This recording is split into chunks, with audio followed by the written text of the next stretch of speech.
The Black Knights are at 1 win, 1 loss, and 1 tie, are 1-0-1 in Class AA play, and look to slow down first place West Genesee. 2-1 on the season, but 2-0 in league play after wins over Utica and Auburn.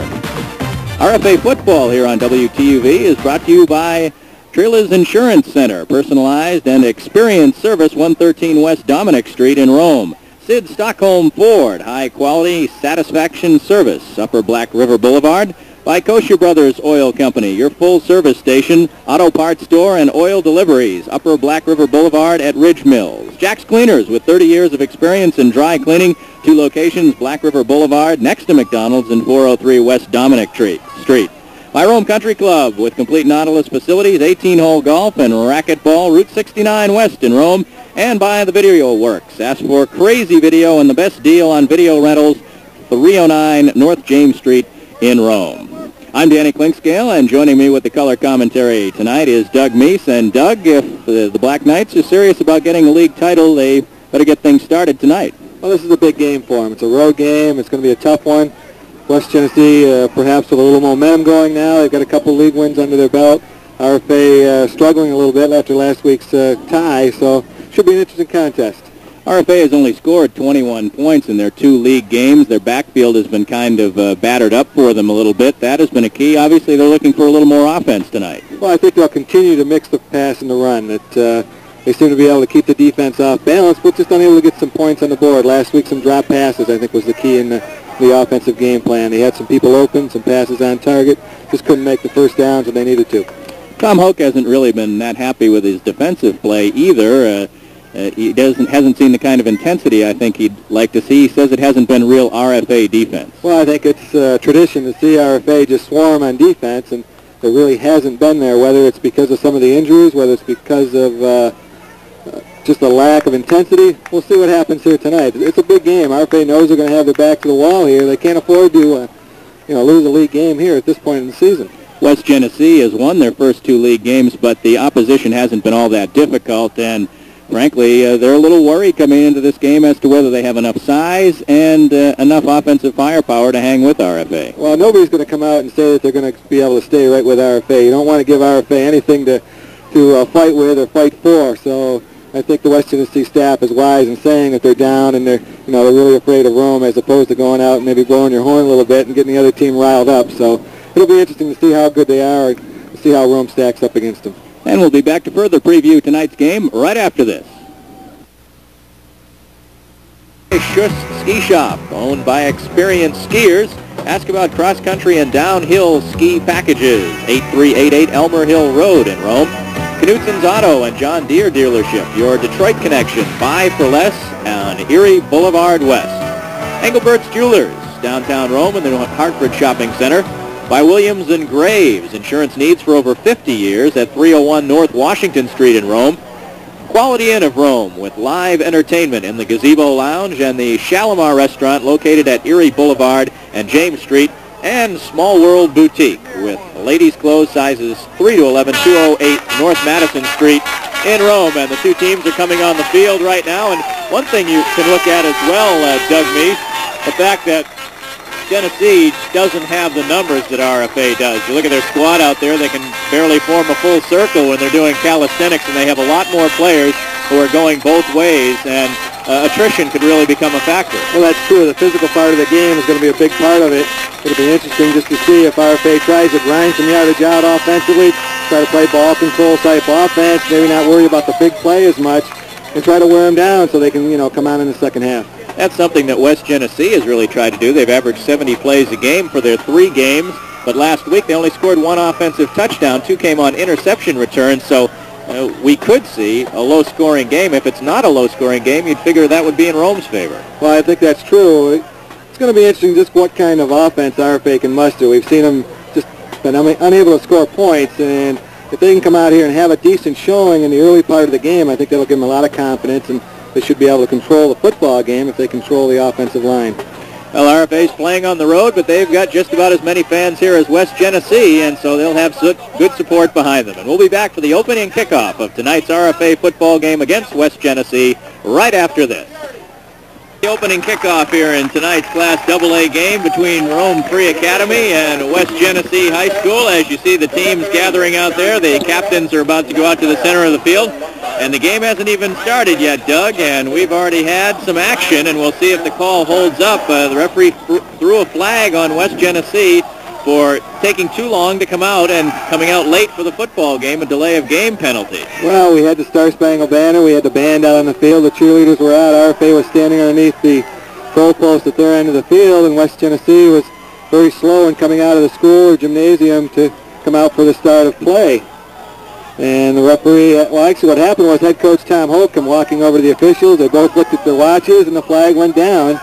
So we'll see what happens here at the start of the game if the penalty is marked off against West Genesee. Because then the West Genesee coaches came out, and they were pointing at their watches as if by their count they were not coming out late.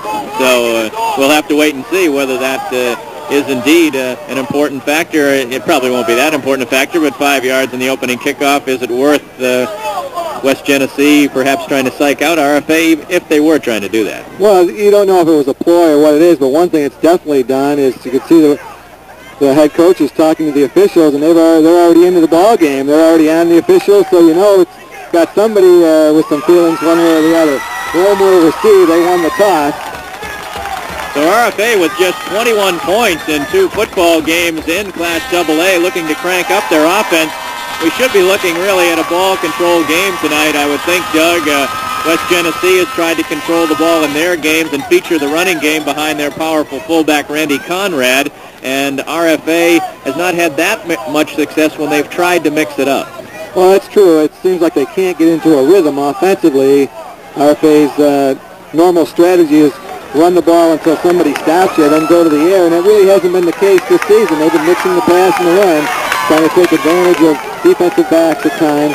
So we'll see what happens here tonight. This West Genesee team is said not to have that much speed. The only touchdown they gave up last week was on a long touchdown pass against USA. But then again, they only gave up 1 yard rushing in the game last week, although USA is obviously not a strong club. But 1 yard rushing against a nursery school is pretty good. So that's it. They obviously have some intensity, and it's not just a one-man team when you look at the Wildcats. They swarm at you. They don't rely on any one player. So we're just about set to get the ball game underway at a second-year-old stadium, beautiful stadium here, and as you see in your camera, you'll be looking at the far side where there's no stands, but a very nice setup here as far as the press box and the bleachers on this side, and a good crowd is gathered for tonight's game. They have marked off the penalty, and West Genesee will be kicking from their 25-yard line, so Rome should get great field position here to start the ball game. It is a 15-yard penalty. We thought a delay game it might only be 5 yards, but they're calling that a personal foul of some sort rather, and it would seem to be more in order as far as delaying the football game. Mark Dell, I believe, is going to do the kicking. He had not been named as the regular placement kicker. That has been Vallely, I believe, but we'll see who does the opening kicking. As you can see, West Genesee in the Notre Dame style uniforms will be going right to left, and RFA in their road white with black trim and orange helmets. And it's a squib kick off the bat, and it's picked up by Henderberg. Actually, he's having trouble with it, but falls on the football. And RFA will indeed start off with good field position as they'll work from just about midfield. The 50-yard line, and RFA has great field position to open the ball game. Henderberg having to field the low kick as it squirted across the turf, the grass here. Here you see the RFA offensive line, and we'll see how they work early on. RFA with a banged-up backfield. The players are playing, but they're not at 100%. Thomas on the give to Nelson, trying to break it outside, and he turns the corner. Nelson at the 40, down inside the 40 and down to the 36-yard line. And that's one thing that Joe Carruthers, the coach for West Genesee, was concerned about, the speed of RFA. Well, we talked about West Genesee liking to swarm to the ball. That time the 2 outside men just over-committed themselves. They come in real hard to make the tackle, and they really took the fake of Nelson as he faked going into the line and come to the outside. And once he got to the outside, picked up good yardage. RFA backs and receivers, you see there, they work out of the I formation. Nelson off left tackle, he's tripped up at the line of scrimmage and falls forward for a couple of yards. as Barry Thornton was able to get his hands around the ankles of the back, who has been the leading ground gainer despite the fact he missed almost an entire game, 209 yards on 44 carries. Just underway here from Camillus, West Genesee High School field. One wide receiver out to the right. Bennett, third straight carry for Nelson, and he's close to another first down. Great job by the offensive front that time, Dan. The lineman pulling out and a little misdirection type play. The right guard and right tackle pulled and went left, and the play actually came to the right as the other two guards, guard and tackle, just crisscrossed. And I'm going to have a penalty on the play also, a face mask penalty against West Genesee. So this is going to be a big play here for Rome. You've been getting a look at the numbers and names of the West Genesee defense. The first time this season, RFA is really in a position where they have much the better of it as far as size is concerned. Only a couple of 200-pounders in the line for West Genesee, Thornton and Biddle, and everybody else 200 pounds or less. So RFA with a big weight advantage as the penalty brings it all the way down just outside the 10-yard line. First down, 10 yards to go. Nelson again. He squirts down toward the 5-yard line. Good hole on the left side for Marvin Nelson, going out of the I formation. Second man through on the left side. Picks up good yardage on first down. That's important when you're just outside the 10-yard line. That's the toughest offensive situation that you can have. As you're pinned back, have the defense pinned back deep, but they have less area to cover. Here's the second down carry. Nelson turning the right side and going in for the touchdown. Marvin Nelson getting the touchdown. A great peel-off block by Dwayne Bennett, the receiver on the near side, come down and really took out two West Genesee players. And once Nelson gets to the outside, he's very difficult to catch. Quick and easy. RFA blasts 50 yards for a touchdown. Nelson carries on every single play, and he goes in from 6 yards out. And RFA leads it very quickly. In fact, a minute and 34 seconds into the ball game by a score of 6-0. Bennett now will be on the kick. A vanishing breed of kickers straight away. On the hold, Imler. High snap, and he gets it down. The kick is straight and through. So RFA asserts command early as they blast in, taking advantage of the good field position after the penalty called before the game began, and roaring in for a touchdown. RFA 7, West Genesee nothing. We'll be right back. RFA takes just a minute and 34 seconds to get on the board, and now they'll play defense for the first time and try to assert command in this football game as they lead it 7-0. And really early on, they were bullying the defensive line of West Genesee. The offensive line coming off the ball very well, and you could see with that weight advantage, they were controlling the line of scrimmage rather easily. And good job of running by Nelson, picking his holes, finding the right spot, when to take it outside, when to stay in the middle. Bennett will get set to kick it off. As RFA gets set in a double line formation, and he'll kick it deep. Coming down on the short side of the field, scooped up. Taking it over on the right side of the field and swarmed under is Randy Conrad, the starting fullback, but he only gets the barest of returns out to about the 24-yard line. It'll be first down and 10 for the West Genesee offense. Just one score last week as we look at the touchdown. Nelson doing a good job getting to the outside. Just a foot race once he got out there. The good block by Bennett from the wingback spot, cracking back to the line of scrimmage. Still the inside off. No pursuit, able to get out, and nobody even laid a hand on Marvin Nelson. The only concern there, he almost spiked the ball. He was so excited, but put it down before he started celebrating. First down and 10. The backfield, Scott McCall, Randy Conrad, Mike Doyle. Keeping it will be McCall trying to turn the right side, and he'll be knocked out of bounds on the far sideline. Billy Mays running him out. It'll be second down and long. McCall actually dropped the football as he got ready to hand it off. And Billy Mays all the way to the outside to push the quarterback out of bounds. Well, Marvin Nelson, perhaps the early leader for our Revere Award $100 scholarship as player of the game. Later on, we'll name that. Brought to you by Revere Copper Products. You have a little bit of a hold-up as the players slid out of bounds on the far sideline. Part of the chain gang, one of the stakes coming apart as the players, I guess, ran over top of it. We're looking at Tom Myslinski, the offense and defensive line coach for RFA.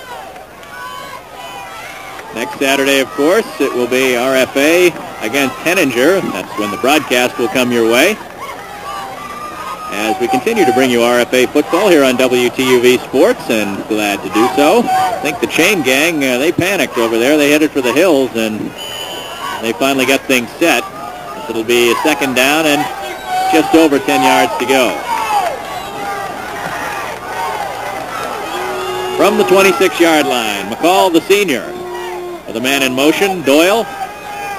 Give goes straight up the middle to the fullback Conrad, and he bowls ahead for a few yards. Conrad is the leading rusher on the team, as he has been the workhorse back, 39 carries for 223 yards, a 5.5-yard average, and he did a little better there. It seems like year after year, West Genesee really not with the real big kids. They don't have the big powerhouse type offense or defensive alignment, but they always have key players at their specialty positions, whether it be the quarterback or the wide receiver. And they just use that type of a game plan, and they go with what they have. They split everybody but the fullback this time on second down, as send a man in motion once again. McCall on the give to the wingback. And a first down carry for John Villali, their do-it-all senior at 6 feet, 160 pounds. He was the hero last week with 2 interception returns for touchdowns, as well as catching a point after touchdown pass. And the first down of the game for the Wildcats. West Genesee coming out and showing a passing formation as they were spread all over the field. The man coming back in motion, picking up the inside handoff from the quarterback, McCall. Villali able to find a good hole in the first down. Straight pro set this time. Quick pitch comes on the left side to Doyle. Doyle cuts it back. Doyle with some running room, and he's knocked nearly out of bounds after a good first down pickup, and the saving tackle made for Mike Grandy. And Doyle, who's averaging almost 13 yards a carry, shows his breakaway ability there as they mark the ball well ahead and give him a first down. Well, he actually fumbled the ball forward at the end of the play, fumbled it out of bounds, luckily for West Genesee. So they get the first down just across the midfield stripe. McCall, fullback give right up the middle to Conrad, and he's got good first down yardage again. A lot of solo tackles thus far for the Black Knights, as Billy Mays was the only man there that time. Billy Mays very active in the linebacker position for Rome. West Genesee, as they come up the line, Dan, you'll notice that their linemen are split apart a good almost 2 yards as they come up to the line. So obviously they know they don't have the size, and they're not going to bully people around. They're looking for that little angle, that little seam, just a little face block. They're not going to try to overpower you, just getting the defensive player's way. Second down, 4 yards to go. McCall for his first throw, rolling right, pressured. He'll fire cross field, in and out of the hands of his intended receiver, and it'll be a third down call. He was trying to get the ball. Bill Sullivan, the intended receiver there. Sullivan is the backup wide receiver, or tight end. They run 2 tight ends, actually, as Todd Macknick is out with a knee injury. Sullivan filling in. He does not have a catch this year. West Genesee rolling out to the wide side of the field. McCall buying some time that time before he could release the football. The only offensive touchdown last week did come on a pass by McCall to Conklin. We got a flag down now, as there was movement in the line, and whether encroachment was made by RFA or it was movement in the West Genesee line, we'll have to wait and see. It looks like it'll be marked off against the Black Knights.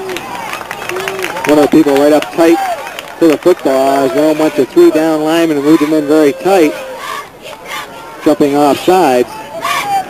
Good job by McCall, varying his cadence, getting the RFA down lineman to jump before the ball was smashed. And that obviously makes things a lot easier on third down. Actually, it gives them a first down.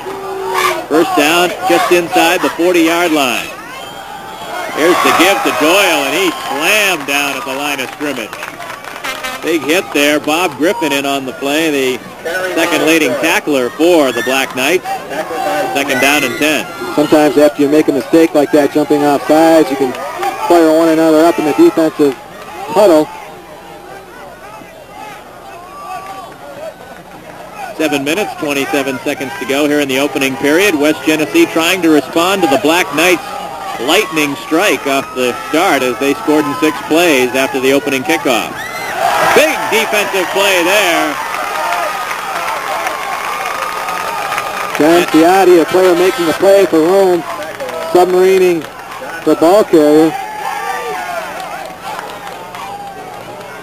So that'll set up a third down and long situation as another solo tackle. That's the kind you like, though, in the backfield. Right. Solo tackles downfield are no good.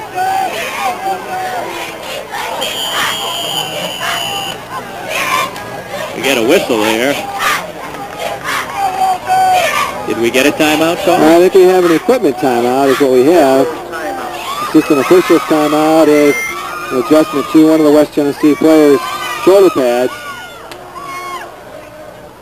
So quickly the clock will resume its roll. Third down and long. The RFA 40.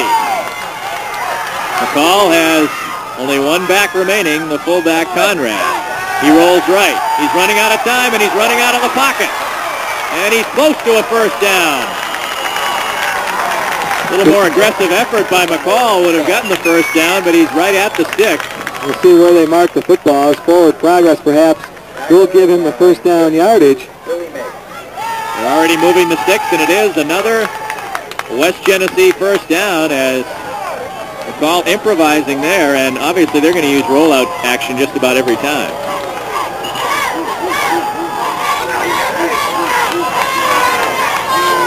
Boy, those Wildcats are eager to get up to the line. The chain gang is a little slow, and chain gang's having problems early. It looks like they're perhaps a little flustered from the first play that came out of scrimmage right at them. Or came out of bounds right at them in the first play from scrimmage. RFA had great field position on their first drive. West Genesee has been forced to drive further. They've done so thus far as Doyle tries the left side. Nothing doing. Rafferty, the first one there for RFA, along with Griffin. RFA has gotten a lot of tackling from their linebackers and secondary people. 4 of the top 5 tacklers are in the defensive secondary or the linebackers, and that's not necessarily a great sign. Fiotti is the leading tackler, however. Second down play. The throw incomplete as Sullivan probably heard the footsteps of John Hindenburg from the night back position, or monster man of this RFA defense, coming up, not playing the ball at all, but playing the man all the way. Sullivan reached up to get a hand on the football just as Hindenburg collided with him. Here's the replay. We'll see it. Hindenburg coming up quickly and put the headgear right in the chest of the would-be receiver. Kind of hit that really fires up a defense. As Hindenburg, who was our player of the game last week and has played very well on defense and offense. Third down, they flip it out, quick toss, and not getting close to the first down marker is the halfback Doyle. Doyle trying to wait for his blockers to get out in front of him before he took off with the football. Just a wide receiver screen. And we have perhaps a field goal attempt here coming. Let's see. Looked for a moment like he might throw on that play as Nick Liccamelli will attempt a field goal, and this will be a lengthy boot at the high school level, to say the least. 42 yards for Liccamelli, who was perfect on extra points last week. The snap is a good one. The kick is certainly long enough, and it is no good. Hooked off to the left as Liccamelli had 60 yards worth of distance, but not the accuracy needed, and RFA stunts the early drive by West Genesee. A timeout. Rome Free Academy 7, West Genesee nothing. Genesee. First down carry. Marvin Nelson has been the whole show. For the first time, he doesn't pick up yardage as he's carried on every single play, and that first down play does not work. To the defensive coordinator, Don Bruce, the assistant coach for RFA, talking to his defensive unit. I think this could be a key. None of these players out there in the offensive huddle are overtaking a breather. We're on the other side of the line of scrimmage now for West Genesee. Many of their offensive players going both ways. Definitely an important point. Second down and 10. Flip out pass is complete. As on the grab is Craig Roberti, who becomes the leading receiver for RFA with that catch. Number 4 on the season. A decent second down pickup.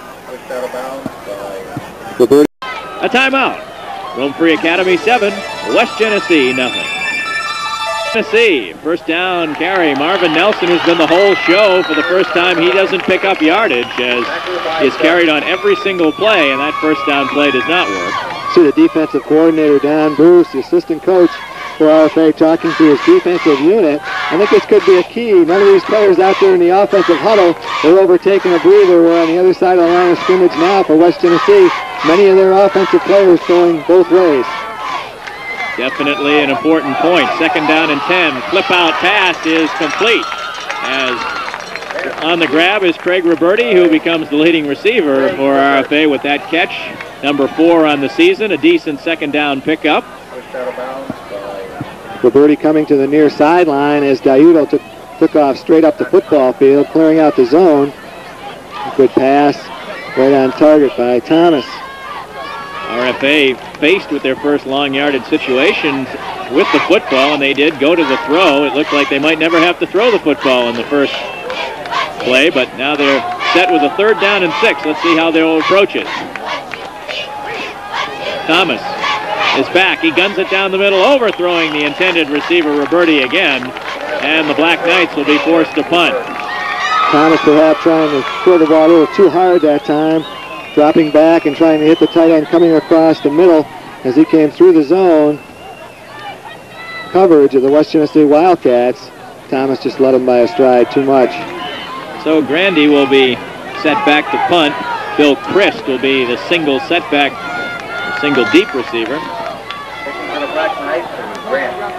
Grandy gets away a low line drive kick, one hop, and running away from it is Christ. He wanted no part of that football, but it'll still be good field position for West Genesee as they'll have it just inside their own 40-yard line with just under 4 minutes remaining here in the opening period. And talked about West Genesee having to play both ways and RFA not. Well, RFA didn't get much time to rest on defense that time. They really didn't, and as you remember back to the first West Genesee possession, they picked up some key third down situations, keeping that defense out there, so they controlled the football. They didn't have any points on the board, but they still moved the ball offensively. Well, it shows how important field position is. They moved the ball further than RFA did, but they didn't come up with any points.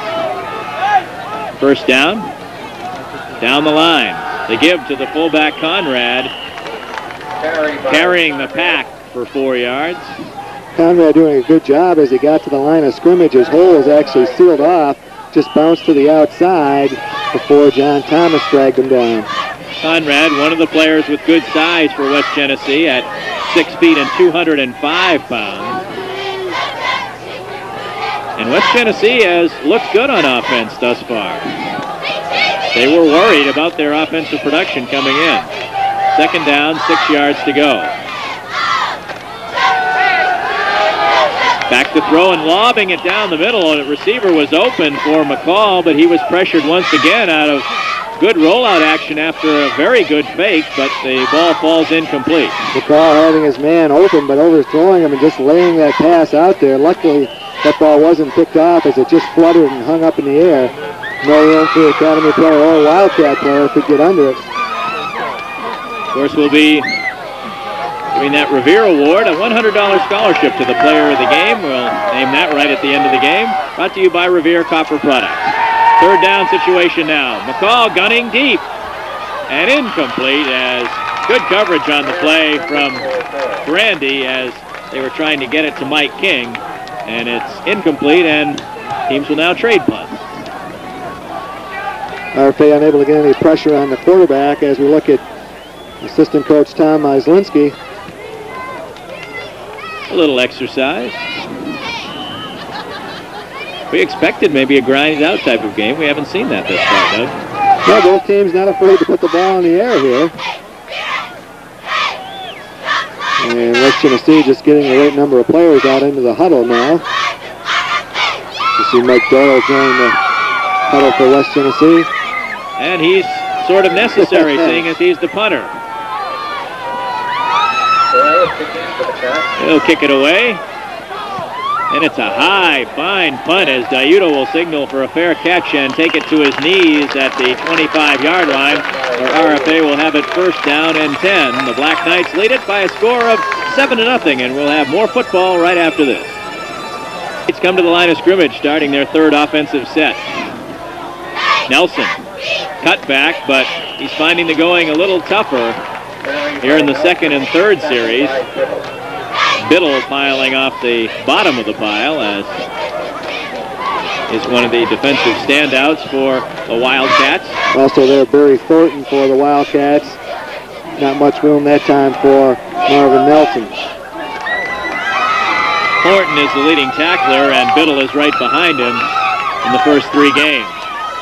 Quick pitch comes outside to Gray. Gray cutting it back. He's got a first down and more.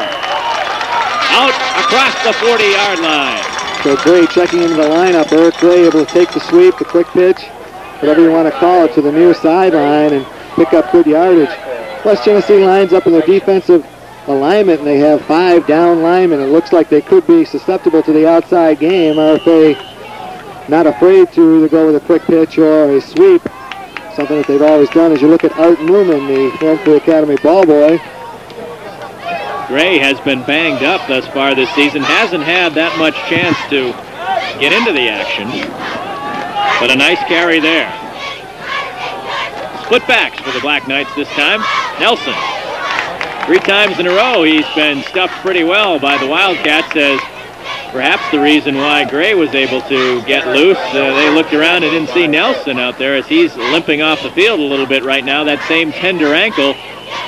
None of the backs for RFA are really working at 100%. Well, that's it. They've had a week of practice that's been hot and cold. They've been either running very easily, not going through any hard hitting drills, just taking it easy in practice. Second down 7. Gray cutting it outside, trying to turn the corner. Nice cutback, but it's only good for a couple. Great block there by Craig Roberti, the tight end. Towards the end of that run, Gray trying to get to the outside. He read the block of Roberti to cut it up, but inside pursuit there for West Genesee. So the Wildcats stiffening a bit, as the offense for both teams has just hit the line, hit the chalk of the goal line, and of course anytime it hits that goal line, it's a touchback, and the ball come out to the 20-yard line where West Genesee will take over. Well, in 27 holes of golf today, I never had any of my shots back up like that, so I'm jealous. Nice tight spiral for the punter, and tough ball to handle if you're the returning team. So a standard start to the drive for the Wildcats from their own 20-yard line. Quarterback McCall with a man in motion. Fullback dive, good for a couple. Again, West Genesee coming out with big splits between their offensive linemen. Big gaps in between the players as they come out and get set between the center and guard and tackle. They spread themselves out. And as you pointed out, that's something you have to do when you're outsized, right? Yeah, it's just a matter of getting a little bit of an angle on the block. You're not trying to overpower the defensive lineman. You're just trying to get in his way and face block him and allow your back to read that block and give him some time to run. Second down and 8.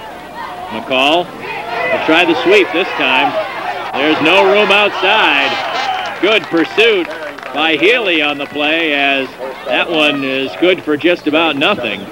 Mike Healy doing a good job from his defensive end position, getting outside and forcing the ball carrier wider than he really wanted to go. You can see that RFA, they have the size advantage, granted, but they're also getting to the corners better on offense and defense with superior speed. RFA is playing a more emotional game tonight, I think. They seem to be much more pumped up into the football game right from the start. Third down, 8 yards to go. McCall, rollout action again. Oh, he's in big trouble. He just throws it away. Very lucky not to be called for grounding, but it works. So an alert play by the senior quarterback. Well, they're saying that Mike King, the tight end, was in the area. Ciotti, Hunt, and Thomas, all three players chasing the quarterback, McCall. Same area code, maybe. That'll be a punting situation. Doyle will get back to punt, and he'll kick it away to Diudo, and RFA should end up with outstanding field position.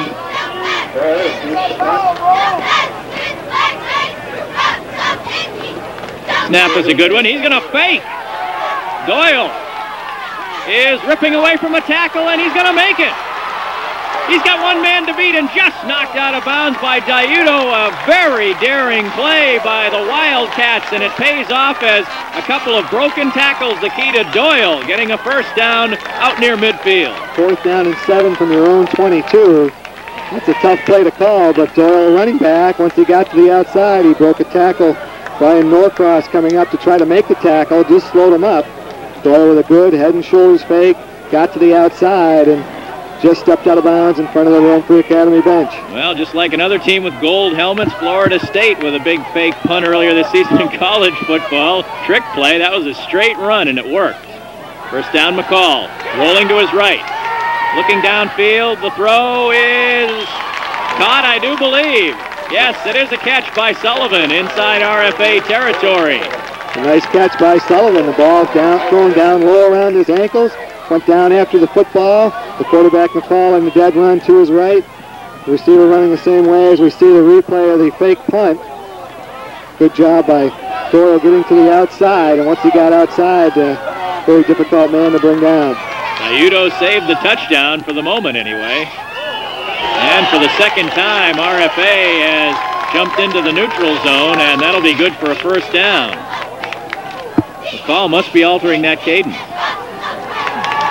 Give the quarterback some credit there as he came up to the line of scrimmage, just altering his cadence. Of course, the defense is all pumped up trying to get the football back, and the 3 down linemen right on the football for Rome Free Academy as one of them jumped off sides. You don't like to see that kind of penalty, but I think it shows the greater intensity we've seen tonight from RFA, and they need some now.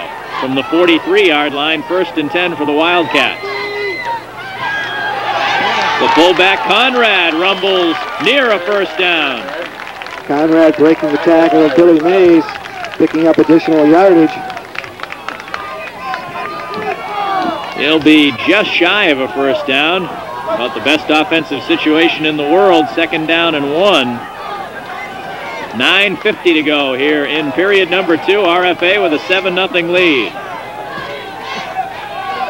Straight sneak from McCall, and he's got the first down. I think that was the old tap on the derriere, and let's go. Right, nobody else moved, just the center snapped the ball, and away they went. And it's good for a first down as the Wildcats, inspired by the fake punt by Mike Doyle,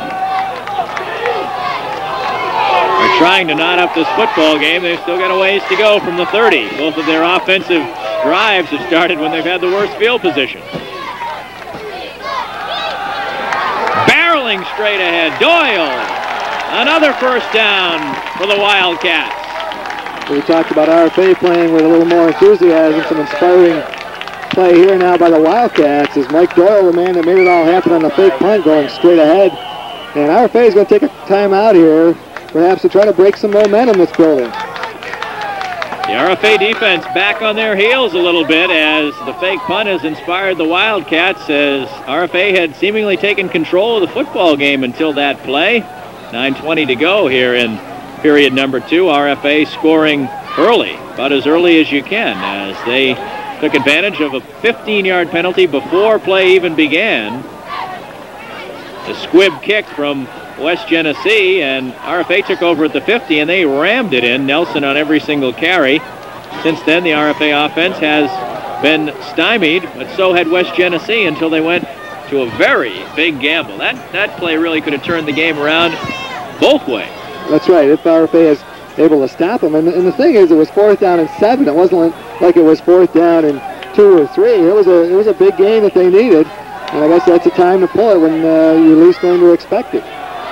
And a broken tackle or two just before he got to the sticks, too, for Doyle, who was one man away from going the distance. But his offensive teammates have taken up the mantle here and moved it on down into RFA territory. As you see the RFA cheerleaders trying to root on the defense. First down and 10 from the 18-yard line. Conrad, again good yardage off the right side as the wide splits are working right now. Conrad able to find the seam between the defensive tackle and end, going straight ahead from the fullback position. It's just a fullback dive for West Genesee. Football is an emotional game, and it's emotional because it's tough to get down there and grunt and groan and block, and when you're a little more fired up, it helps a lot, and that's obvious right now. Second down carry. Doyle should have the first down as he powers ahead. Doyle's a 155-pounder. He looks bigger and has run very strongly, and it's going to be first down and goal for the Wildcats. We'll see if Rome goes to moving their linebackers up closer to the line of scrimmage to try to help out in the gap situation. Try to plug up some of those holes on the inside. They have not had much success filling the gaps recently. The count from the senior McCall. Conrad, not this time. Billy Mays reading the fullback's eyes perhaps, seeing which way he was going to go. As Conrad went to the right, Mays actually beat him to the hole and stuffed that play up. Still, however, a pickup of 3, pretty decent inside the 10, but you've got the first and goal about as long as it can be here as they'll work second down and 6. Second and goal from the 6. McCall rolling left. McCall trying to turn the corner. He leaps and he's down close. Very close, but not in. Roll out to the left side of the formation for McCall, sending the receivers down into the end zone, and McCall trying to use that foot speed to get to the corner of the end zone. You could tell he was never really going to throw the football as a bootleg. Once he got to the outside, I think he thought he was going to be able to make the leap and dive in. Just a good goal line stand there as RFA reacted up. But this is a big play now, third down about a foot. McCall's elusiveness has really been a big key in this football game. He's getting no time to throw, but he set his team up close, and the Wildcats think they've scored, and they have. McCall sneaks in for the touchdown. A late signal. He only had to go a foot. The surge was there. So West Genesee with 6 points on the board now is McCall and the quarterback sneak. So a very impressive drive, keyed obviously by the fake punt by Mike Doyle, who on 4th down and 7, deep in his own territory, took off around the left side, and that set up a 72-yard touchdown drive, and Licamelli will try to tie the game. He obviously has a strong enough leg to kick from about anywhere out to 50 yards. Snap is a good one. The kick is good. Licamelli takes about 8 steps before he kicks the ball, but he gets it away. It's up and good, and we've got a tie football game. 7:13 to go, period number 2. It's RFA 7, West Genesee 7. 1 yard run. It'll go in the books as there was a little bit less. Quarterback sneak has tied up the football game. Good ball game thus far. West Genesee and RFA have both come to play, and I think the best game of the 3 that we've seen here, the Brockton game, of course, is maybe in a different type of class, but I think this has been the best played game of the 3 we've had here on WTV. Well, the best league game that we've seen. Let's put it that way. How's that? I like that. They use a different kickoff, man. I can't understand this. I guess they're going to squib it. It looks like Licamelli could really get the ball deep, but they go with the squib kick again by Mark Dell, scooped up, and running it out across the 35 and out to the 40-yard line is Rosado. And I just don't understand that. We see Licamelli with a very strong leg, and they've handed field position at the 40 and the 50 thus far, the 2 times that they've used that squib kick. The only thing you can think of is that they're afraid of RFA's deep speed. The people with the the real quickness standing back around the 10 and 5-yard line for Rome. Kicking away from them, trying to take somebody a little slower with the football. RFA trying to get back to their first possession, and the effectiveness they had there, no way. No room at all that time for Gray. Gray trying to get to the outside, running to the right side of the formation, but just no room at all. We may not see much more of Marvin Nelson. It looks like we saw him being worked on the bench, and he has not come in for this series. Gray seeing his first significant action of this season. Second down and long. Thomas pops it out left side and incomplete. And Tremlett was open on the play, but they couldn't quite get it to him. That's a difficult play as the quarterback, Thomas, only takes about a 2-step drop, and Tremlett goes out and breaks it to the near sideline, only about a 5-yard pattern. So the angles are tough. You're almost throwing the ball right behind somebody. It's a pass that has to be laid out there. Thomas tried to drill that one into the intended receiver. Third down and long. Thomas sets. Complete. Tremlett good for the first down at the 45-yard line as the saving tackle is made by Villali. And RFA back in West Jenny territory. Villali in man-to-man coverage with Jason Tremlett. Tremlett going down the field, driving his defender off him, making the break to the outside. It's a timing pattern between receiver and quarterback. Thomas throwing the ball right up there. He can handle it well, where the receiver can handle it well. Second completion for Thomas, 12 out of 34 coming in. And I think we had movement on the RFA line as number 64, Chris Greco, did move. He tried to appeal to the referees with the hands in the cookie jar signal, but he was caught. We have to wonder if the West Genesee player didn't come across and tap him, that flag was going to be thrown though, because nobody really reacted until the West Genesee player come across. So a good heads-up play there by the defense of West Jenny. It seemed to be another passing situation, first down and 15. Thomas, a couple of backs behind him, offset eye, and gunning it away is Thomas, as Bennett wasn't really open, but I don't think he threw that one away on purpose. He's thrown a couple of balls a little too strongly thus far. Thomas seems to be all pumped up. He's really throwing rockets, throwing darts out there, and those short patterns. It's difficult to control the football through the receiver, trying to catch those hard passes the way he's zipping the ball at you. Second down and 15, 7-man front for West Jenny. Gray, he's got some room. He takes it to the outside, and a shirt tail tackle prevents Gray from getting more than he did, a good gainer of about 8. Conklin, the man for West Genesee, that was getting dragged behind Gray. Gray never really going to the turf, keeping those feet alive. You like to see that out of running back. 5:35, and we'll be counting on the snap. He went out of bounds there. Third down and 8 yards to go. Thomas with time. Complete. Well, let's see. Did he catch it? No, Tremlett had it for a moment, but he couldn't hang on, and it's incomplete, and now a decision for RFA. It looks like they're going to kick it from inside Wildcat territory. Tremlett had the ball in his hands. I think he just turned up the field, started to run before tucking it away. Ball going right in and right out of his hands.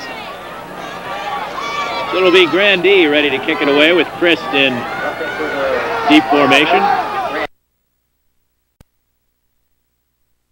Good snap. Gets away, a high punt, a nice punt. Christ is going to let it bounce, and it's kicking inside the 5-yard line, or just to the 5-yard line, and Christ didn't make a good decision there. He could have handled the football easily, and West Jenny is probably going to have to play grind it out here from their own 5-yard line. It's a difficult situation for the receiver. You look at Tom Islinski talking to his offensive line, trying to find out what's going on out there, what different look the defense is perhaps giving the offensive line for Academy. Going back to the receiving of that punt, when you're standing on your 5-yard line, it doesn't do you much good to take a fair catch. Sometimes you're better off letting that ball bounce and hope it goes in the end zone if you don't have the room to go ahead and catch it and run with the football. I agree with that, but I thought he was at the 15 when he let that one go. It ends up at the 5. First down carry good for just a couple. Good opportunity for the RFA defense here to get their offense the ball back with a shot before the half with great field position if they can hold them here. Well, this is a big series for West Genesee. If they can get out of troubled territory here, they're going to wind some time off the clock, and I think they'd be happy with a high score at halftime. But as you say, the momentum would really shift if Lerone can stuff the next 2 plays there defensively. Second down and 9 yards to go. McCall has done a good job of directing the offense. They'll go straight ahead here. Big hit. I think we had a fumble. It is RFA ball. That's better than stuffing him 2 plays in a row. I guess so. A turnover, a team turnover. Looks like just a poor exchange between quarterback and center. As McCall pulled out from behind the center. I don't think he ever had the football. And John Thomas coming out of there with the football for World Free Academy. You gotta love it when that guy hangs onto the football. Make sure everybody knows that he was the one who recovered it and deserves the credit. So RFA won't have to drive it too far here. It's got to be a tough situation for these guys on defense right now. They're just playing offense. They got to turn it around and try to stuff RFA from the 5-yard line. Thomas to Gray. Gray trying to turn the corner to the pylon and in for the touchdown. Good chase there by Eric Gray. Looking to take the ball to the outside. The hole was all stuffed up. He just bounced to the outside, used the speed. It was just a race to the flag, and Gray was able to get in untouched. They had the angle on him, but Gray's speed was too much, and on the first play after the fumble recovery, RFA puts it in with 4:03 to go, and Bennett will try to tack on the extra point. First turnover of the ball game, a very big one. RFA doesn't like the look. They didn't have enough players out there, and a timeout is taken. So it goes as a 6-yard drive in 1 play after the fumble recovery by Thomas. And the touchdown by Gray, who's looked very good tonight, Doug. Gray's run very well. He's got his head up. He's looking for the open spots. And the offensive line, here's the replay on the touchdown right after the fumble recovery. It's a straight handoff. He starts inside. He's able to break the ball to the outside. And as you see, nobody able to catch him. Just too much speed there by the RFA running back, Eric Gray. And speed has been important in this first half. It's obvious that at times RFA can get to the corner and turn the corner against the slower defenders for the Wildcats. When that ball is snapped at the 6-yard line, you think the defense would be able to react up fast enough and cut off the outside range, but that hasn't been the case, as we just saw in the replay. They're able to get to the outside and untouched. Bennett now will try to tack on the extra point. Himmler will be on the hold. Good snap. Kick is up, and I don't believe it's good. No good is the signal, and what potentially could be a big miss. But with 4:03 to go here in the second period, RFA has jumped back ahead as they lead it by a score of 13-7. We'll have more after this. There you see the score with 4 minutes to go. A few more seconds here in period number 2. RFA has grabbed the advantage. First turnover of the ball game, very big. The last 2 touchdowns, the result of big plays, the fake punt and the fumble. Well, the turnover, obviously, the key to that RFA touchdown. You have to wonder a little bit about that missed extra point, though. RFA forced to take a timeout there, Dan, when they didn't have the right number of players on the field. Gave Bennett perhaps a little extra time to think about this kick. You know, so another tough mistake perhaps for RFA, but we'll see what happens as the game winds on. If that point is as big as it usually seems to be. Those missed extra points always come back to haunt you. Bennett now set to kick off. High, deep kickoff. Handled. Breaking up the middle, and a good return by Mark Dell as he moves it across the 30 to the 33-yard line, and West Jenny will start it there. Good high kick by Bennett, fielded nicely, and I think that's the best way to run the football back on the kick return, right straight up the football field. Don't try to get too fancy. Don't worry about trying to get to the outside. That's when you end up flipping somebody. You get a poor angle.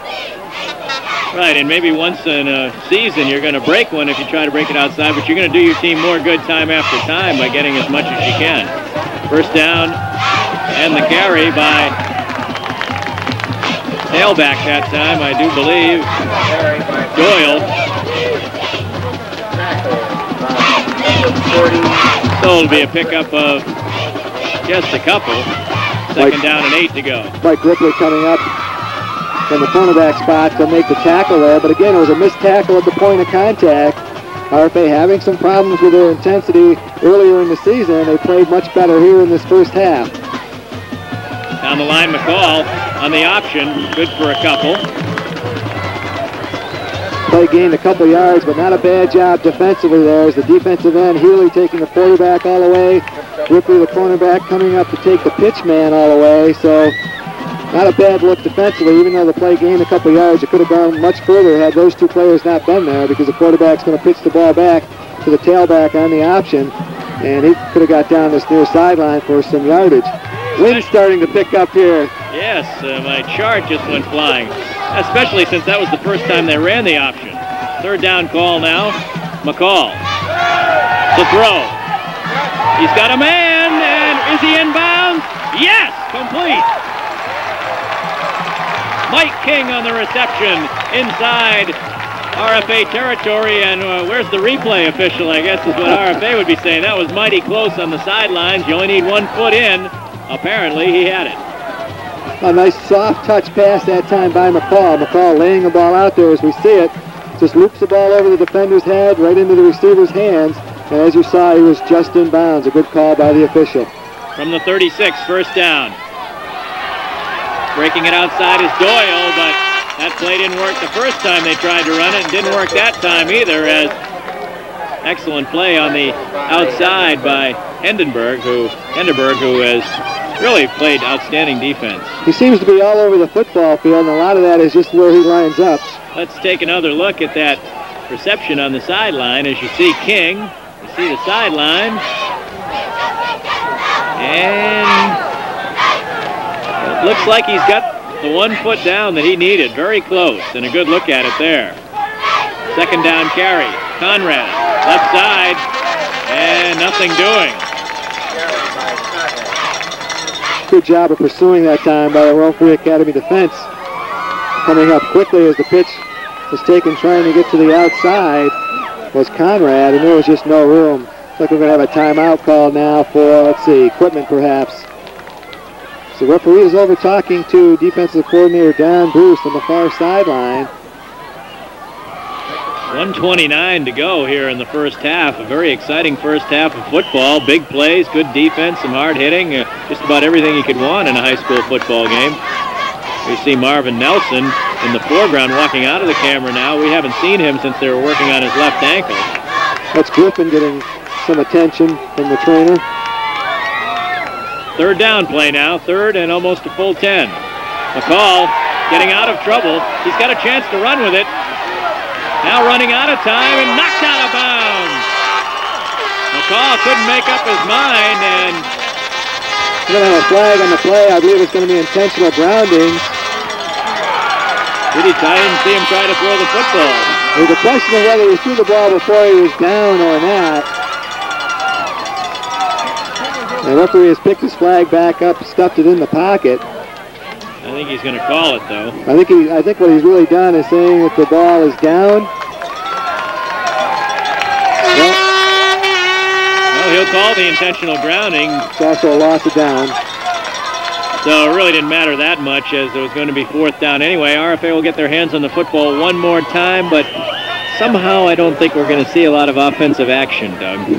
Well, I would think that they were just going to try to safely field this ball. We've seen a lot of crazy things, high school football in the punting game.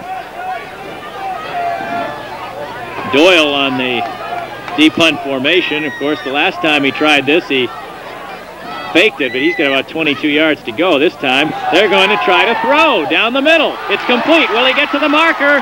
No, he does not. Just short of the marker is Bill Sullivan, as Wes Jenny is pulling out all the stops, but he didn't quite make it there.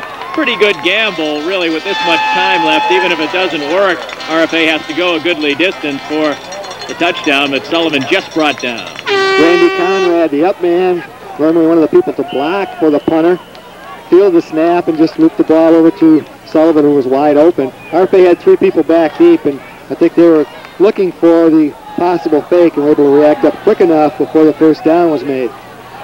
Thomas waiting a long time before they snap the ball, gives to Gray. Gray rips out of a tackle. Trying to reverse his field. He's got a chance. One man to beat, but a flag is down. Gray's still going, but this one's going to come back. As happens many times when a ball carrier reverses field, somebody ends up getting a poor angle on a block, and I believe it's going to be a clip or a blocking below the waist type foul. It is blocking below the waist, I believe. 6 of one, half dozen of another. It doesn't matter much. It's going to be RFA being marked off, and I think they had a conservative call there. We might see them knee down it this time. 27 seconds remaining in the first half. RFA on top here, 13-7.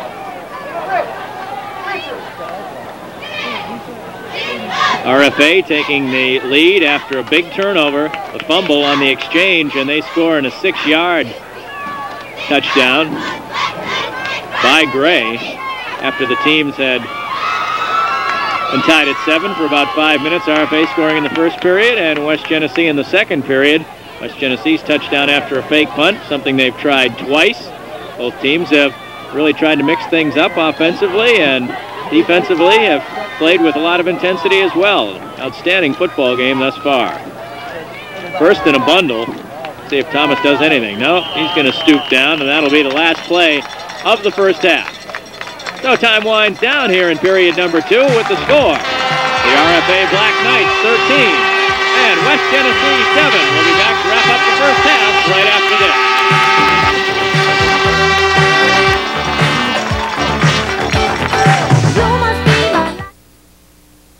The start of the game for not coming out on time, 15 yards. Tried to squib kick. RFA fell on it and had field position at the 50-yard line. 6 Marvin Nelson runs later, he was in the end zone on a touchdown run, and RFA led it by a score of 7-0. And then West Genesee came back and tied the football game. The drive keyed on a 4th down, a fake of a punt by Doyle. He ran for the first down. RFA seemed back on their heels after that, and they took it the distance, an 80-yard drive as the sneak by McCall from 1 yard out. And then the final touchdown for RFA came after the fumble, and we're about to see the go-ahead touchdown right here as Gray shows his speed to the outside. That little shoulder dip to the inside really sucked everybody in. You see Bennett coming across from the wide receiver spot to try to seal off things, but he never even threw the block. It was just the speed of Gray that made the score. So that did it, and RFA and West Genesee playing a fine first half of football, and the lead at the end of the first half goes to the Black Knights by a score of 13-7. And we'll have second half action for you right after this timeout. RFA leads West Genesee at the half by a score of 13-7. Danny Klinkscale and Doug Meese with you. And RFA football here on WTUV is brought to you by Trila's Insurance Center. Personalized and experienced service, 113 West Dominic Street in Rome. By Sid Stockholm Ford, high quality of satisfaction service, Upper Black River Boulevard. By Kosher Brothers, your full service station, auto parts store, and oil deliveries, Upper Black River Boulevard at Ridge Mills. Jack's Cleaners, with 30 years of experience in dry cleaning, 2 locations, Black River Boulevard and 403 West Dominic. By the Rome Country Club, with complete Nautilus facilities, 18-hole golf and racquetball, Route 69 West in Rome. And the Video Works. Ask for crazy video and the best deal on video rentals, 309 North James Street in Rome. And Doug, second half, be interesting what we will see. West Genesee has thrown everything at the Black Knights with the kitchen sink. RFA has been most successful when they've been able to get the ball outside running it. RFA has some good speed in the backfield, and perhaps that's going to be the thing that'll come to play in the second half, trying to use the tailback, whether it's Eric Gray or maybe we may even see Diuto back there, as we saw Nelson go down in the first half with the ankle injury. So it'll be an interesting call as who's going to get some playing time. We'll see also as the game wears on if the attrition factor, the conditioning factor, and the numbers factor, it becomes an important aspect of the second half. 39 players in the entire roster for West Genesee, about 60 for RFA, and many more players go two ways for the Wildcats. Well, that's a big key, and we talked earlier in the first half. RFA able to get their whole offensive line practically off the field and talk to them while the defense is on the field. So it'll be interesting to see come the fourth quarter who's got all the energy. And RFA football here on WTUV is also brought to you by the Schuss Ski Shop, owned by experienced skiers. Ask about cross-country and downhill ski packages, 8388 Elmer Hill Road in Rome. By Knutson's Auto and John Deere dealership, your Detroit connection. Buy for less on Erie Boulevard West. By Engelbert's Jewelers, downtown Rome, in the second half as Bennett just about set to get kicked off. He's fired up. Let's see if RFA is. The ball sitting sideways on the tee, Danny. So you would anticipate not a regular type of kick. Let's wait and see how he tries it here. He will squib it, and they'll fall on it at the 43-yard line. That was really, I think, the intent, to try and actually recover the football instead of just squibbing it, but big number 77, Barry Thornton, got on it, so it's good field position for the Wildcats. Well, Thornton not trying to get fancy, just covers the ball up for West Genesee, and that's the play you got to make. Bennett very upset with himself as he goes to the sideline. He slammed his fist on the turf going off, so really don't know if it was a play an onside kick or if he was just trying to kick it perhaps over the first wall of players. So 1st and 10 from the 42-yard line. Give on the right side to Doyle. Doyle, a good yardage on first down.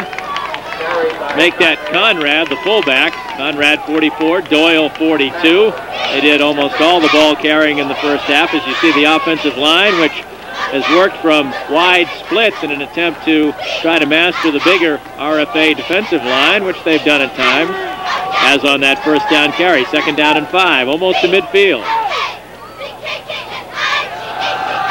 The give goes to Conrad again, and he's stacked up this time, going nowhere. Mays and a couple other RFA defenders in on the stop. It'll be a 3rd down situation. Ciotti there also along with Mays for the defensive unit.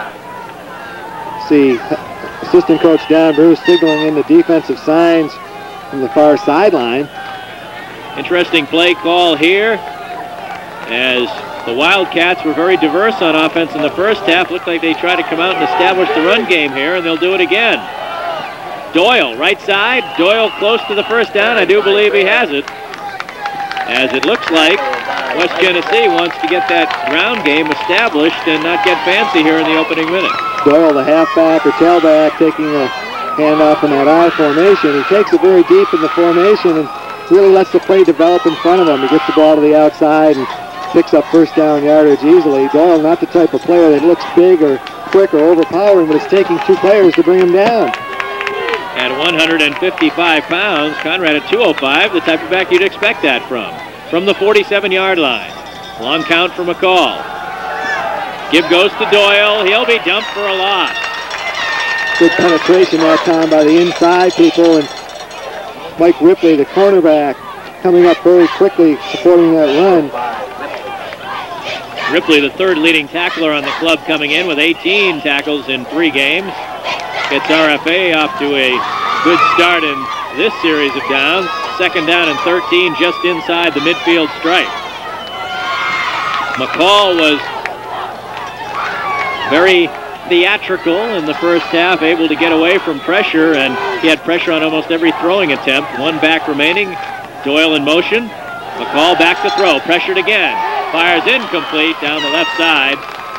He tried to get it to Sullivan, who was covered like a blanket by Imler, and it'll be 3rd down. That time West Genesee brought a man in motion back towards the quarterback, and McCall, the quarterback, takes the ball and rolls out to his left, trying to hit the left tight end, coming to the near sideline. We'll be awarding the Revere Award $100 scholarship to the player of the game towards the end of this football game. Brought to you by Revere Copper Products. 3rd down situation just inside RFA territory. McCall, all kinds of pressure, flips out a screen pass, almost picked off. Falls to earth just out of the reach of Mike Healy, the 205-pound senior. And we will probably see the punting unit, yes indeed, for the Wildcats. Mike Healy, the defensive end, had the screen set up on his side of the field. Read it, the ball just underthrown and almost in the arms of Mike Healy. So we'll see the kicking game. Mike Doyle is the punter. We'll see what he does. The Wildcats have faked twice in this game. Once successfully, once not. Even though the play worked, it wasn't for enough yardage. That was in the waning moments of the first half. High snap. Doyle not pressured, though. Gets away a pretty good punt. The bounce in front of the receivers, take a big hop and go on into the end zone. RFA lucky there, as we talked about in the first half, to have that ball bounce into the end zone. That ball probably should have been caught, or fair caught at least, out around the 20-yard line. They were lucky that it bounced all the way in. 9:25 to go, third quarter. RFA leads it by a score of 13-7. Big stop on the defensive line by Kevin Reese. No, not Kevin Reese. Eric Biddle in on the play. Biddle, the second leading tackler on the team at 220 pounds, and he kept Gray in his own backfield. Biddle able to beat his man at the line of scrimmage, get into the backfield.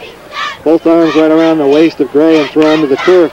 Looking at defensive coordinator Don Bruce talking to Mike Ripley of the defensive unit for Rumford Academy. Out of the eye, they'll try Gray again. He's got more room this time. Breaks it into the secondary. Gray's got a chance to go. Midfield. He's going. One man to beat. They won't catch him. All the way for a touchdown.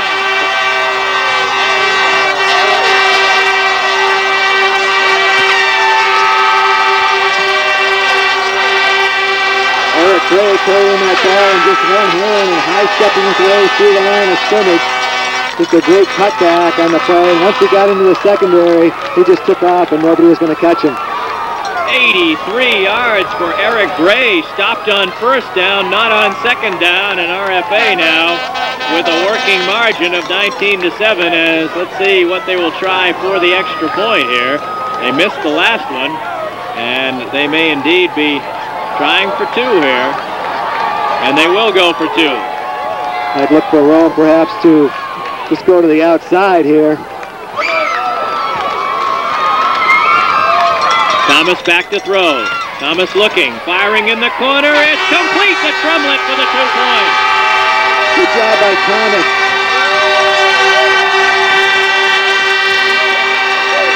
Thomas, the quarterback, really waiting, letting the receiver run and get to the open area before he released the football.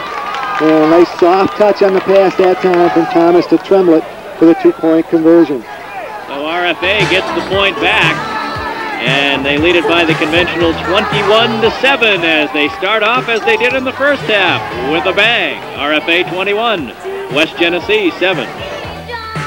West Genesee 7, as you see, 8:38 to go here in the third quarter, and I don't think that will change the Wildcat game plan really much, Doug, because they've really tried to do a lot of things offensively anyway.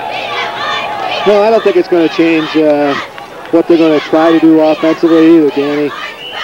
Another squib kick coming up here by Dwayne Bennett. Bennett teeing it up sideways. There is the squibber.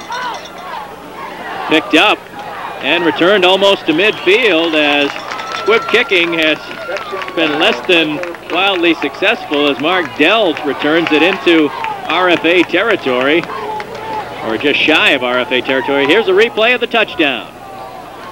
Not something coaches would advise, carrying the football, palming it in one hand like that, but it worked for Eric Gray. Ball easily can be stripped that way, but nobody was going to take it from him. Nobody could catch him, that's for sure. He just high-stepped through the line of scrimmage. It proved to be a harmless off-tackle play. Turns into a great touchdown run. 83 yards on the touchdown. First down carry. Doyle breaking it into the secondary, and he's got a first down and more. There you see Billy Gray on the sideline taking a little oxygen, and he can use it after going 83 yards.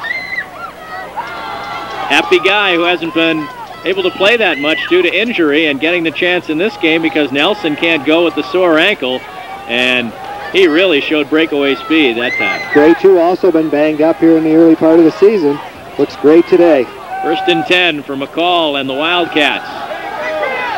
Give to Conrad, trying to pick his way along the line of scrimmage, but the RFA defense will have none of it. Really, both teams have moved the football effectively in this game, with the exception of just occasional defensive stands which have stopped drives. Oh, the defensive both teams have been bending but not breaking for the most part. RFA aided by a turnover by West Genesee in the first half. That made the difference there. And the one big play here in the second half by Gray.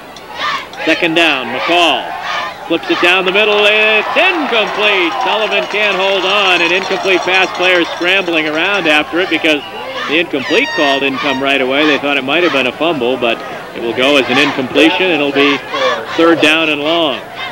John Imler there for Rome Free Academy to hit the intended receiver. Ball squirts loose up into the air, almost into the hands of another Black Knight player. Third down, 10 yards to go. About the only thing we haven't seen in this situation from the Wildcats is a draw play, really. And I believe we've got movement on the line or too much time. I believe, again, one of the Rome Free Academy down linemen jumping. That's the third time RFA has jumped offside in the interior of the line, and that makes a big difference on this third down play. Makes the call a little easier, perhaps. You can, of course, run the ball here. You don't have to throw the ball. Because at this point in the field, you probably have two cracks at it if you want to run the football. You see the rotating receiver, John Vallely, coming in. Conrad and Doyle in the backfield, split backs. The man in motion is Vallely. And the give goes to Conrad, twisting for a couple of yards after line of scrimmage impact, and he'll at least pick up a couple as we see a replay of the defensive shot a couple plays ago, and obviously that was an incomplete pass and not a fumble. The last play there, a great defensive play by Ciotti to get penetration from his defensive line position. Made the hit on Conrad, but Conrad able to bounce off and gain a yard. Very important play in this game if West Genesee wants to get back into it. Fourth down and 1. McCall. He'll throw for it. He's looking downfield. He's going for it all to Sullivan. Incomplete. Good coverage by Imler, who was not going to be suckered in by the fact that it was short yardage, and it was really going to be almost impossible for that ball to be laid in. Well, Imler reading the intended receiver's eyes as he looked back for the ball, so did Imler. Sullivan, the intended receiver, going out and breaking the pattern towards the flag. He actually had a step on Imler, but Imler able to make up that advantage just by turning as the intended receiver did, the ball overthrown. So let's see how RFA approaches this now as Gray takes it on first down, cuts it back. Gray, good yardage once again out near a first down. Gray running with an awful lot of confidence. You can see he has his head up. He's looking downfield, and we have a timeout now for an injured Wildcat player. This is the first player we've had down in the game, and that's Mike Doyle. That would be a major loss for West Genesee in many ways. He's their halfback, he's an important defensive player, and he's the punter as well. So as they attend to him, we'll tell you that there's 6:45 to go here in the third period. RFA leading it by a score of 21-7, as they have scored once in the second half after having the 13-7 lead at the half.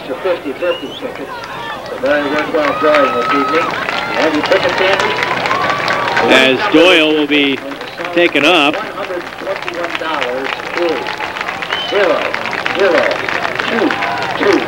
See the training personnel for the Wildcats helping Doyle to the bench. Darn, I didn't win the 50-50 drawing. I could have used the money, too. Wonder if they would have paid me anyway. Gary for RFA as the ball is loose, and West Genesee gets the football. A big turnover just when it looked like RFA was about to grab command of the game. Billy Mays, the player that was trying to take the handoff from Thomas, the quarterback. The fullback Mays just lost the football before he got to the line of scrimmage. Mark Dell on the recovery, and West Genesee will try to bounce back in this football game right now. They get good field position at the 40-yard line.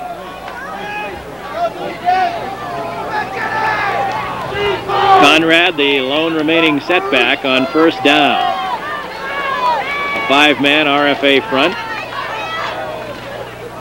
Rolling to his right, McCall. McCall looking to throw, fires, and it's caught for a medium-sized gain of about 5. Was it Sullivan once again?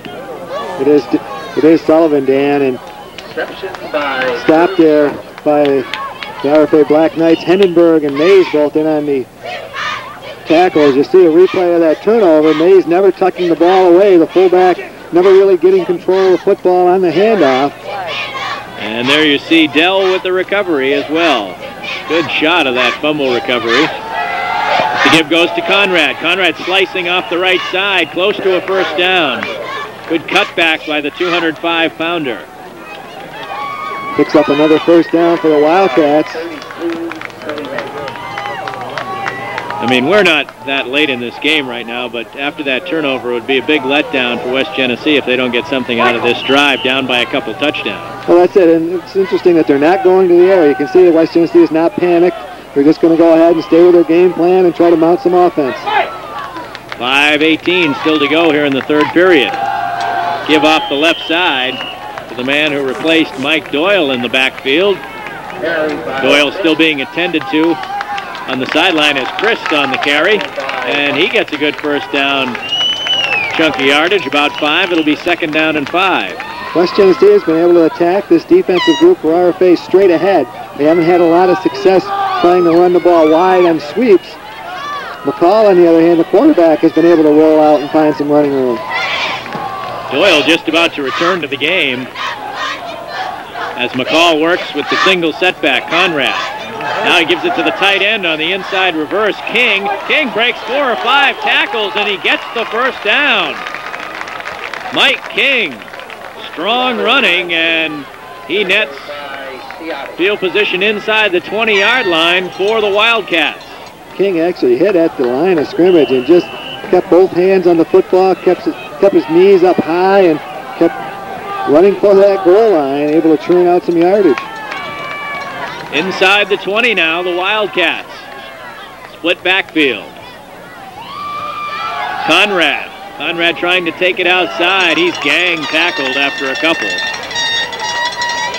We talked about West Genesee having problems running the ball to the outside. There's a good case in point right there. They're trying to go outside, and the Rome's defense is just too quick. They're able to get outside and really stuff the thing up. They say he gained a yard on the play on first down. So it'll be a second down and 9 situation here. Of course, we know that the field goal kicker, Liccamelli, has range from this far out. They'd really like the touchdown here. Second down pitch goes to Doyle. Doyle trying to sweep the left side, cutting it back. He breaks the tackle. He's down to the 5. He's inside the 5 and down to the 2-yard line. So Doyle checking back in the lineup after being injured, takes the quick pitch, and this time they turn the corner and turn it with some force. Doyle able to break a tackle at the point of contact and just kept going straight for the goal line, and a saving tackle down around the 2-yard line. I believe it was Mays coming across to angle him out of bounds. We'll see the replay. Just a quick pitch to the tailback. Ball being carried in the outside hand. He breaks that tackle, and he's gone. Gone almost all the way. As you see, a couple of the missed tackles by... Boy, he runs pretty fast backward, too.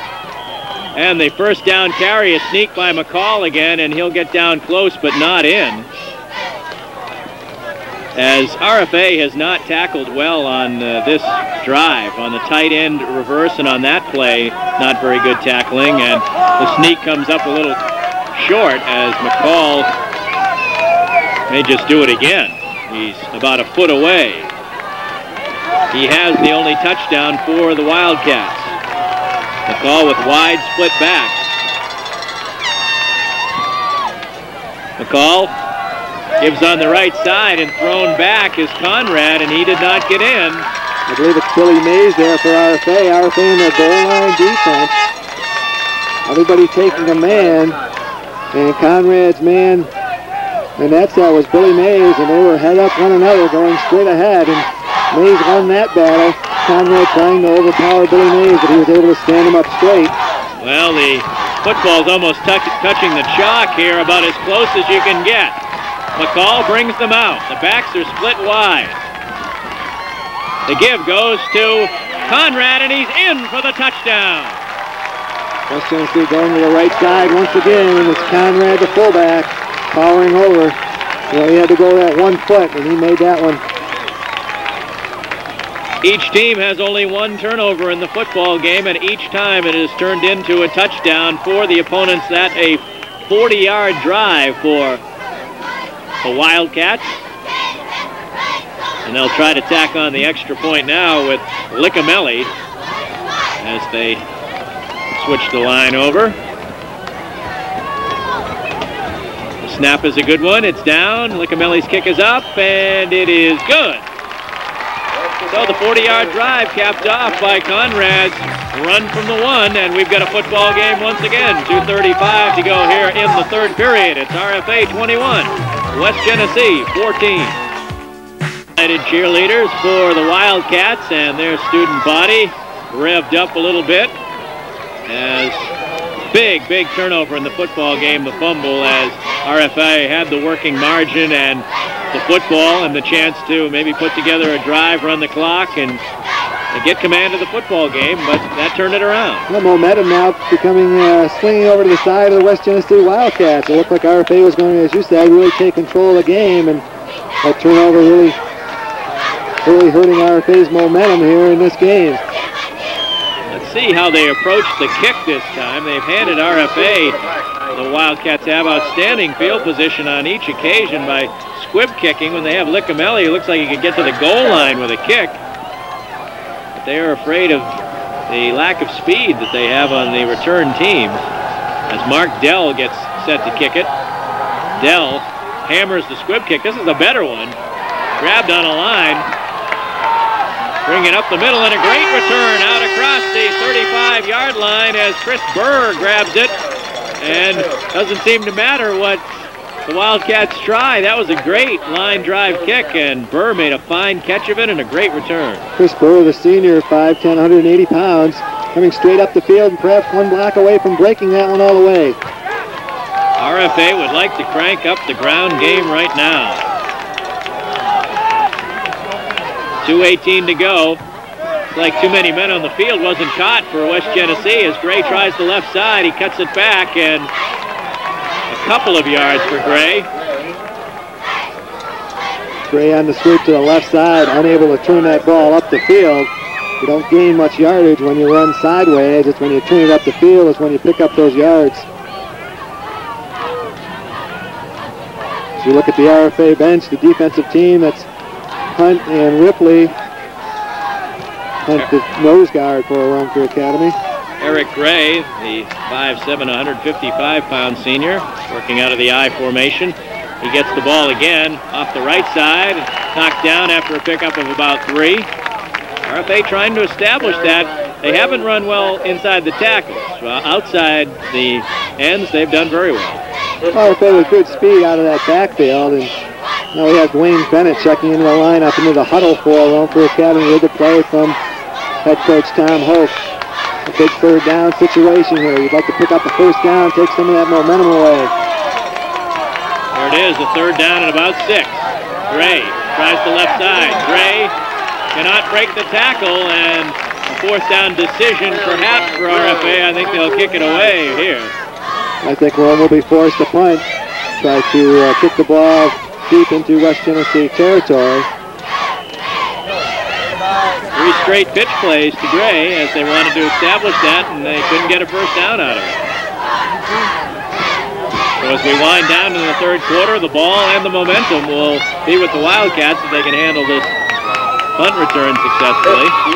Grandy set to get it away, a low line drive kick. They let it bounce. It's fallen on just inside the 30, and that's where the Wildcats will start to operate with 24 seconds to go here in the third period as they score and then stuff up RFA on 3 down. This is the point of the game where the defense, couple of ball games, the defensive team has had an opportunity to really swing the momentum back to the Rome Academy side with some great defensive plays. They just haven't been able to do it. In each of the RFA games, the teams have scored the same amount of touchdowns. They're certainly within range of that happening again. First down. The throw on first down by McCall falls harmlessly to earth. It'll be second down and 10. One of the few times they've thrown on first down. Cool play action pass that time, not going deep, more of a control type pass play. McCall fakes the handoff to the fullback and just steps back and looks for the tight end, Sullivan. Threw that ball incomplete. It'll be second down and 10. Waning moments of the third quarter as the offense getting a talking to. That was a big series that they didn't really come through on. McCall now quick pitch, left side. Trying to break a tackle is Doyle, and he picks up a few, but hanging on and hanging on well is the nose guard.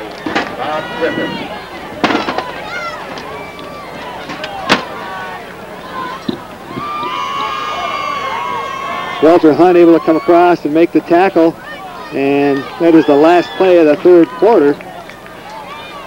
So with the score, RFA 21, West Genesee 14. We head to the fourth quarter here at West Genesee with RFA hanging on right now to a 21-14 lead. They led at 21-7. Big turnover led to a West Genesee touchdown. See, last year, RFA was an easy winner over West Genesee. Things coming a lot tougher today. Third down, 8 yards to go now for the Wildcat offense. Down the line, and the pitch to Conrad. Take it, Doyle trying the right side, and he's dumped on a fine defensive play by Ripley, and West Genesee will punt the football away. Good play by Ripley supporting the run from his defensive back position, able to come up and make that stop. Talking about the rivalry between the two teams over the years. The teams are 6-6 against one another. And it's a rivalry that not only is just in football, it goes over quite a few sports between the two schools. The hockey team always having a real rivalry between the two schools.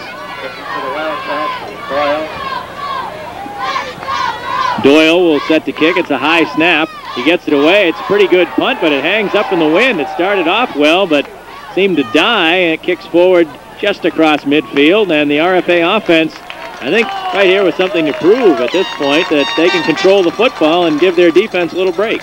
Well, there's 11 minutes and 5 seconds on the clock as we look at head coach Tom Hope. He'll be calling into plays offensively to his quarterback, or he'll be actually sending him in one way or the other, either running in the wide receiver or just signaling them in. And this is a big series for the offense. RFA leads at 21-14. They're just shy of midfield. It goes to Gray. Eric Gray picks his way for 3 or 4, and he just blasts out of his tailback position and does everything at full tilt. Reminds you of RFA alumnus Matt Taylor a little bit in his style. He's not afraid to mix it up inside. By no means is he a power runner, but you don't get a real good shot at him. He's always twisting, he's always turning, and he is quick off the start, and I think that's the key. He's in high speed right from the start. Second down, 6 yards to go, just inside Wildcat territory. Gray again, Gray left, Gray right. Gray dumped in the backfield this time. Well, nowhere to go that time for Eric Gray. A good job penetrating by Barry Thornton, the defensive tackle, able to get into the backfield and stuff that play up. Well, 5 plays in a row now. RFA has obviously come out and said, we're going to try to block you, we're going to try to run the ball down your throats, and they haven't been able to do it. A good opportunity here for a play-action pass. Third down, long yardage. Thomas, straight drop back. Guns it to right side. Tremlett has it. Good for a first down as he's knocked out of bounds. Good job by Tremlett. Not only making the reception, but Jason knew enough. He knew what yardage he needed for the first down, and he made his out cut to the sideline beyond that first down stake. Good pass by Thomas. He drilled the ball right in there. Good protection by the offensive unit. Thomas has been a little erratic today, but he's thrown with a lot of authority. He's thrown every pass with a lot of zip. First down carry by Gray on the draw play. Runs into his own man and then runs into a lot of blue shirts. Just nowhere to go after Gray took the ball. Hesitation, and once you hesitate in the middle of that line of scrimmage, you know somebody's going to be there to put you to the turf. RFA does have the wind at their back, and it is gusty at times. We know that. My player chart just got blown right out of the press box before.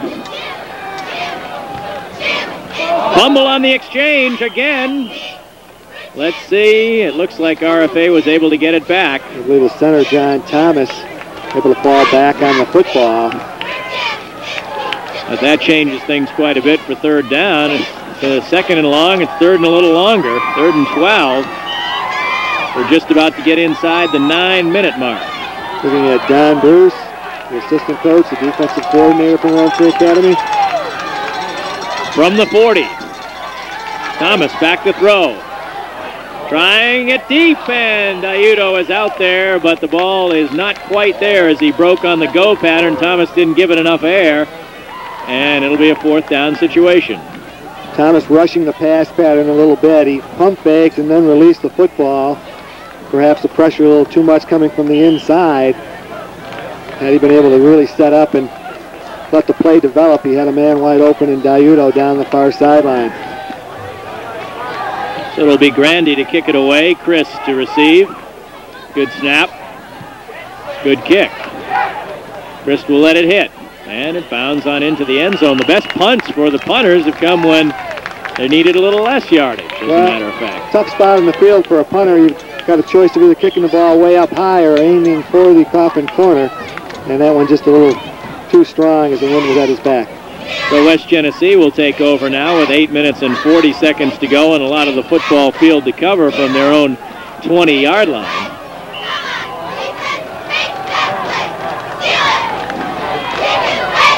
First down and 10 for the Wildcat offense. A lot of it has been Randy Conrad and Mike Doyle, but also the improvisation of McCall. This time it goes to Conrad. Conrad shaking tacklers. And he has been tough to bring down. Both backs have, really, as he picks up 7 at second down and 3. Conrad has been the workhorse, the fullback, and just a good effort out of that fullback spot. Randy Conrad able to gain yardage, and the thing that always seems to happen is he's falling forward, never driven back. He squares his shoulders up well. He's not afraid to twist and turn when he's taking a pop and keeps those feet under him. 8:07 and counting, a second down and about 4 yards to go. Single back remaining is Conrad. He gets the pitch. He tries the left side. He cuts it back, picks his way for just a couple. He'll be shy of the first down. McCall, the quarterback, throws that pitch out there. It's up high. Conrad fields the ball and quickly turns the ball upfield. He's not a guy that's going to run sideline to sideline. He's looking straight ahead. So it'll bring up a third down situation. It's better than bringing down a third up situation. Split backs this time, Doyle and Conrad. Long count for McCall. The give goes to Conrad, but his footing is lost, and actually the slip is the key defensive play, but enough RFA players there to keep him from perhaps putting a hand down and staying upright. Well, I think the key is a little penetration by the defense, making him try to make that quick cut. The footing not there for Conrad. He goes down, and we would think a punting situation, but we've seen this play before. This time it's fourth down and 2 yards to go. And RFA isn't even going to send anyone deep. They're going to play straight defense here with Doyle in punt formation. It's a good snap to Doyle. He's going to get it away, and it'll roll as far as he'd like it because there's no one back there. And it's inside the 40 to the 38-yard line, and we've talked about the fact that the RFA defense had a chance to take command, and that's absolutely right. Here with 6:37 to go, RFA 21, West Genesee, situation where their offensive options are more limited. Well, I think the key, too, is some confidence by the RFA offensive group to go ahead and pick up those first downs, and a little killer instinct. RFA has been just pretty much doing what they have to do. They really haven't been able to go out there and dominate. And we will be awarding the Revere Copper Products $100 scholarship for the player of the game, brought to you by Revere Copper Products. We'll be naming that in a minute as RFA shooting themselves in the foot a little bit with a offensive illegal procedure penalty there. They had a second and short. Now the good gain by Gray is pretty much nullified. A lot of little mistakes by RFA in this game as far as penalties are concerned have hurt their cause. They've played with more enthusiasm, but still maybe not as much precision as Tom Hoke would like. Give goes to Gray. Gray picking his way, carrying a man now, and out near first down yardage at midfield. Eric Gray running very hard, dragging a player behind him very close to first down yardage. They pitch the ball back to the I-back. Gray able to read the block of the fullback. Mays cut off to the left side. They're off the left hip of the fullback. Eric Gray has that Revere Copper Products look right now about him, I think. We'll wait on that, though. 5:16 to go. Third down and short. Gray gets the first down, and a big one. You really see the offensive line now starting to come off the ball for Rome Free Academy, really forcing the blue jerseys back off the line of scrimmage. By the time Gray gets hit, he's well into the secondary. We're about to go under 5 minutes in this football game now, as the clock will start before the snap, just moving the chains, and there'll be about 5 minutes to go when this ball is snapped on first down inside West Genesee territory for the Black Knights. Thomas with the long count. Thomas with the give to Gray. Gray hit 3-4 times and gets a couple or 3 yards. They're looking for the football now, and Gray, who does carry it bread loaf style when he's got some room, tucks it away when he doesn't. Darren McLaren, the defensive man for West Genesee, able to get into the backfield of RFA and almost did strip the football as Gray come by him. Second down and 7 yards to go. One more first down, and West Genesee is going to have to start thinking about timeouts. Here's Gray off the right side. Gray keeps it inside, doesn't want to head for the sidelines as he picks up 3 or 4. Yeah, a real good block by Billy Mays, the fullback, really kicking out the defensive end, opening up that hole for Gray. Finally, this is the drive that I think Tom Hoke would have liked to see a couple or 3 times here in the second half, as his team with the opportunity to chew up the clock on a couple of occasions since they grabbed the 21-7 lead. Here they're doing it at the most important time. And Gray has been the workhorse, carrying on virtually every down. He'll carry it again. Left side, first down and more. Inside the 35-yard line. Here the Rome Free Academy fans come to life. It is a big first down, and now the clock really becoming a factor with West Genesee. 3 minutes and 39 and counting here in the game. RFA moving the ball on the ground. I would expect we're going to see a West Genesee timeout or 2 here pretty soon, if only to try and stop the momentum of RFA, working inside the 35-yard line. Waiting on the clock is Thomas. Thomas with the long count. He gives to Gray again. Gray off the right side. He won't get much. But right now, that doesn't matter. Holding on to the football and watching the clock tick is the important thing as you see it roll. And we're going to have a timeout. West Genesee has called a timeout. Timeout with 3:08 to go, and we'd like to remind you that you're watching RFA football here on WTUV, sponsored by these fine sponsors of RFA football: Treela's Insurance Center, personalized and experienced service, 113 West Dominic Street in Rome. By Sid Stockholm Ford, high quality of satisfaction service, Upper Black River Boulevard.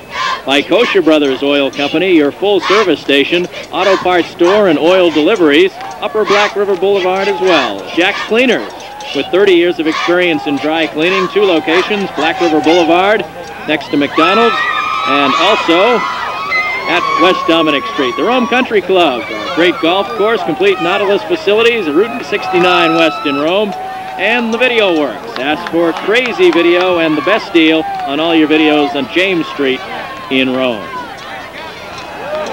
West Genesee trying to stem the tide here, hoping they can get their hands on the football one more time. The difference in this game right now is Gray's 83-yard touchdown run, and now Gray's pounding away here on this possession drive at the waning moments of the fourth quarter. Second down, 10 yards to go. Billy Mays, who's and a blocking back most of the night. Will resume that role as Gray off the right side. Eric Gray twisting, holds the football, picks up a couple of yards as we roll inside 3 minutes. RFA continues to pound the ball on the ground, making West Genesee stop the ground game. Of course, every time you run that offensive play on the ground, the clock continues to wind. Gray well over 150 yards in this game. He had an 83-yard run and has carried the ball about 12 times in a row. Mike Thomas showing a lot of poise, waiting for the clock to tick down, waiting for the signal from his sideline. Out of the eye, it's Gray again. Gray off the right side. Gray slanting towards the first down marker. He won't get there, but he holds on to that precious pigskin. Actually, it's not pigskin, but I can say that anyway. 2:15 and counting as you see the clock. 4th down now, and of course RFA is just going to stay right with their offensive set. They're going to continue to run the ball. If they make this first down, you can just about ring it down. If they don't, it'll still be tough for the Wildcats. Warming up down on the sideline is quarterback McCall, hoping for a chance. 4th down, 5 yards to go. Same play. Gray, left side, slips and falls. Flag down, however. Flag down as Gray was knocked down, usually where you'd see an offensive penalty, and I think it is. And the Wildcats, no, yes it is an offensive penalty. The Wildcats will get one more shot, at least with 1:44 to go, as they obviously will decline that penalty. But a good ball possession drive there for the Black Knights as they wind it all the way down to 1:44. Now West Genesee has to continue to watch the clock. They're going to throw the ball, I'm sure, but they're not up to the huddle yet. The clock is winding. They're not out of the huddle yet. The clock is winding, and precious seconds tick off. There'll be about a minute and a half to go, and the snap is made. McCall, the quarterback. His lone setback is Conrad. He's back to throw. He's got some time. He flips it out. It's caught. It's complete to King. King inside RFA territory, inside the 50-yard line, and just what the Black Knights didn't want to see right off the bat. King, the left tight end, coming across the field, and McCall lays the ball up and lets the tight end ramble underneath. Ripley there in the coverage, but got there a little late, was able to make the tackle. RFA has not had much fun in the 4th quarter this year. Late, just missed losing a game at Cicero North Syracuse on a late field goal, and a touchdown last week with under 4 minutes to go tied them. McCall back to throw on first down. McCall running out of time. He throws it out. It's complete. Complete again to King.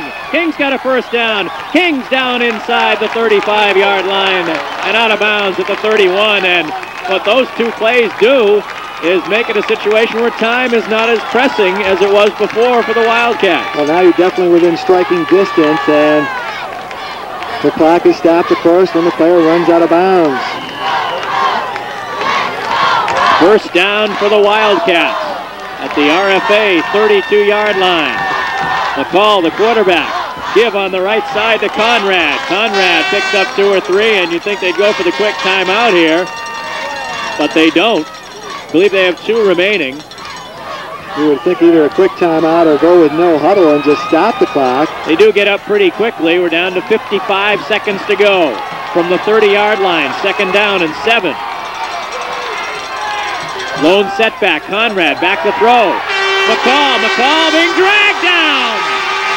Right clearly it is. The defensive end coming in, beating his man. Reaches up and grabs the jersey of McCall and throws him to the turf, and now they're going to have to call a timeout. Oh, that's a big play for Healy, as he sets up a 3rd and long, and the Wildcats now just don't have to think about scoring. They have to think about making a first down in the next 2 plays. 39 seconds remaining in the contest, and both coaching staffs out in the middle of their respective huddles. Don Bruce out there talking to his defensive group for Rome Free Academy. RFA football brought to you by Schuss Ski Shop, owned by experienced skiers. That's at Elmer Hill Road in Rome. By Knutson's Auto at Erie Boulevard West. Engelbert's Jewelers, downtown Rome in the New Hartford Shopping Center. Williams and Graves Insurance Needs for over 50 years on Washington Street in Rome. Quality Inn of Rome. located at Erie Boulevard in James, and Small World Boutique, 208 North Madison Street in Rome, all fine sponsors of RFA football. Scott McCall now. Short drop. Airing it out down the left sideline. He's got a man open. It's caught. Complete. Complete to Mike Doyle. Inside the 15-yard line and down near the 10 with 32 seconds remaining. Just a lob-type pass to Doyle. McCall throws the ball up very high, arcs the ball up, lets Doyle run under it. A nice pass and a great reception by the little back, really just busting up the sideline. Now a timeout remaining, 30 seconds to go, and the ball at the 11-yard line. McCall calling the signals, rolling to his right under a lot of pressure. Still rolling, Healy chasing him. Healy falls down. McCall guns it across the field. Intercepted! It's intercepted! RFA with a big pickoff as it's Henderberg on the interception. Henderberg on a badly thrown ball by McCall, and RFA may have dodged the bullet. Got to give some credit again to Mike Healy. Healy putting the pressure on McCall, forcing him out of the pocket, making him scamper to his right side. He bought himself some time, but really threw it into heavy coverage. Overthrew his returning receiver right into the hands of Henderberg, and Henderberg with a great reception and just put both hands around the football and tiptoed to the sideline. McCall is standing all by himself down on the sidelines, and he knows he threw a bad ball. He just should have checked that one away. He had everything going for him in that situation at the 10, and RFA will just fall on the football and run the clock out. A Revere Copper Products player of the game, good for a $100 scholarship, Eric Gray. I would say that's pretty obvious. He has the game-winning touchdown. He carried the ball time after time after time, and a great performance that probably will end in victory unless something odd happens as the Wildcats call a timeout here with 8 seconds to go. It will be the Wildcats' last timeout, and there is just 8 seconds remaining. Outstanding football game.